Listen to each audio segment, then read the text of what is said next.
దేవుణ్ణి ప్రేమించడం అంటే ఏంటి అనేది చెప్తాను, దయచేసి మీరు గమనించాలి. Genesis 12 chapter verse 2, 3 and 4. Abraham దేవుణ్ణి ప్రేమించాడు. అబ్రహాము దేవునికి స్నేహితుడు. ఆదికాండము 12వ అధ్యాయం 2, 3, 4 ఒకసారి చూడండి.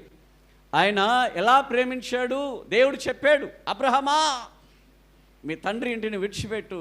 ఓకే డాడీ నేను వదిలిపెడతానని చెప్పి తండ్రి ఇంటిని విడిచిపెట్టాడు. అబ్రహమా నీ దేశాన్ని విడిచిపెట్టు. ఓకే డాడీ నేను విడిచిపెడతానని చెప్పి దేశాన్ని విడిచిపెట్టాడు. అబ్రహమా నీ రిలేటివ్స్ని విడిచిపెట్టు, నీ బంధువులను విడిచిపెట్టు. ఓకే డాడీ నేను చేస్తాను.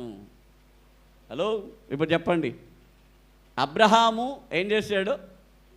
దేవుణ్ణి ప్రేమించాడు. మొదటి వచనం నుంచి మీరు ఇంటికి వెళ్ళి చదవండి. 2వ వచనాన్ని చదవండి ఒకసారి.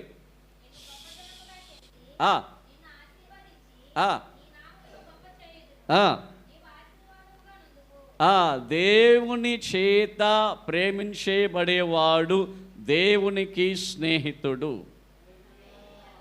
దేవునికి స్నేహితుడు దరిద్రుడిగా ఉండడు. దేవునికి స్నేహితుడు అప్పులవాళ్ళుగా ఉండడు. దేవునికి స్నేహితుడు వ్యాధిగ్రస్తుడిగా ఉండడు. దేవునికి స్నేహితుడు ఎలా బయలుదేరాడు? తన భార్యను తీసుకొని, లోతును తీసుకొని, కొంతమంది పని వాళ్ళను తీసుకొని బయలుదేరాడు. 13వ అధ్యాయానికి వచ్చేలోపు ఆస్తి, గొప్ప ఆస్తి, అతనికి ఆస్తి, అతనితో ఉన్నవానికి కూడా ఆస్తి చేరింది. అతనికి ఆస్తి, అతనితో ఉన్నవానికి కూడా ఆస్తి. అబ్రహాముకు ఆస్తి, అబ్రహాముని వెంబడించిన వారికి కూడా ఆస్తి దొరికింది. అబ్రహాము సమృద్ధితో వర్ధిల్లాడు, అబ్రహాముతో ఉన్నవానికి కూడా వర్ధిల్లాడు. అంటే అర్థం ఏంటంటే, నీవు దేవుణ్ణి ప్రేమించితే దేవుడు నిన్ను ఆస్వాదిస్తూ ఉన్నాడు. అదే సమయంలో ఇక్కడ ఏంటంటే దేవుని చేత ప్రేమించబడాలి. ఏం చేయాలి? దేవుని చేత వచ్చిన ఏం చెప్తుంది? దేవుని చేత ప్రేమించబడాలి. దేవునికి మహిమ కలుగునుగాక. దేవుని చేత ప్రేమించబడే అనుభవం అనేది చాలా గొప్పది. మీరు అనుకోవచ్చు, అందరినీ దేవుడు ప్రేమిస్తున్నాడే కదా, అందుకే కదా ప్రాణం పెట్టాడు. దేవునికి మహిమ కలుగునుగాక. ఈ భూలోకములో ఉన్న అందరినీ దేవుడు ప్రేమిస్తున్నాడు, ప్రతి ఒక్కరిని ప్రేమిస్తున్నాడు. ఆమెన్. ఏంటంటే ఆయన ప్రేమిస్తున్నాడు. ఆమెన్. యోహాను 3:16 మీరు ఒకవేళ మీరు చదివితే అక్కడ చెప్తాడు ఏంటంటే, దేవుడు లోకమును ఎంతో ప్రేమిస్తున్నాడు.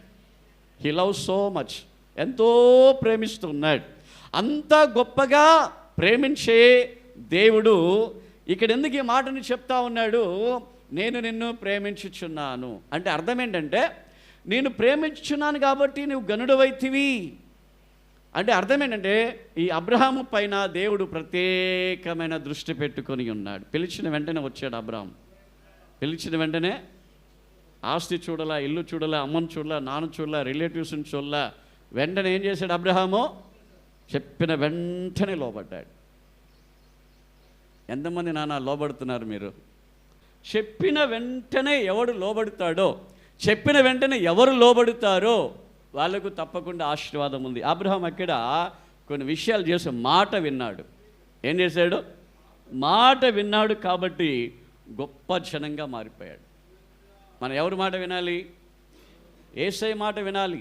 యేసయ్యను మనం సాక్షాత్ మనం చూసే ఒక అనుభవం లేదు కాబట్టి, సాక్షాత్ మనం చూడలేకపోతున్నాం కాబట్టి, యేసు ప్రభువారు నియమించిన సేవకుని మాట వినాలి.